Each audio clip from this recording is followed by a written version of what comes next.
गुर्दे में जो कंकर हो जाता है या किडनी स्टोन्स जिसे कहते हैं, वो स्टार्टिंग में तो कोई प्रॉब्लम नहीं करता। स्टार्टिंग में तो उससे कोई दर्द वगैरह नहीं होता, लेकिन जैसे जैसे टाइम गुजरता जाता है बहुत सारे स्टोन्स मुंह होके नीचे किडनी के ट्यूब में आ जाते हैं, यूरेटर में आ जाते हैं, जिससे बहुत ज़ोरों में दर्द शुरू हो जाता है और इमरजेंसी में आपको ट्रीटमेंट लेना पड़ सकता है। दूसरा ये है कि अगर वो स्टोन नीचे आ जाता है और आके यूरेथ्रा बड़ा साइज़ का हो और यूरेथ्रा में आके फंस जाता है, ब्लैडर के ट्यूब के अंदर फंस जाता है, तो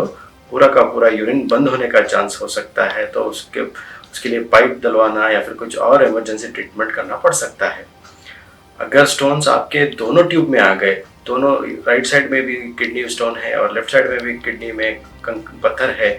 वो दोनों भी अगर पथरी अगर आकर ट्यूब में यूरेटर में जम जाते हैं तो दोनों गुर्दे बंद हो जाते हैं और अर्जेंट वो गुर्दों में स्टेंट डालना पड़ सकता है या फिर डायलिसिस की भी नौबत आ सकती है। तीसरा ये है कि अगर सपोज गुर्दे में कंकर इसी तरह कंटिन्यू रहे, गुर्दे में जो पथरी है वो उसी तरह कंटिन्यू हो गई, तो गुर्दों वो स्टोन तो है एनलार्ज हो जाएगा, वो स्टोन जो है बढ़ जाएगा, वो पथरी का साइज बढ़ जाएगा और यहाँ तक के सारा गुर्दा पत्थर से भर जाएगा और उसके बाद गुर्दे का फंक्शन जो है, गुर्दे का जो काम करना है उसमें इंटरफेरेंस आएगा और गुर्दा शायद लॉस भी हो सकता है।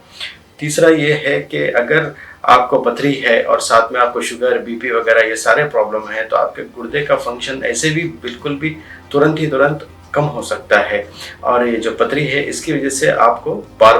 बार इन्फेक्शन भी होना शुरू हो जाता है, जिससे बार बार आपको हॉस्पिटलाइजेशन, एंटीबायोटिक्स वगैरह की ज़रूरत पड़ सकती है। और अब ये अगर जैसे जैसे किडनी स्टोन का साइज बढ़ता जाता है वैसे वैसे आपको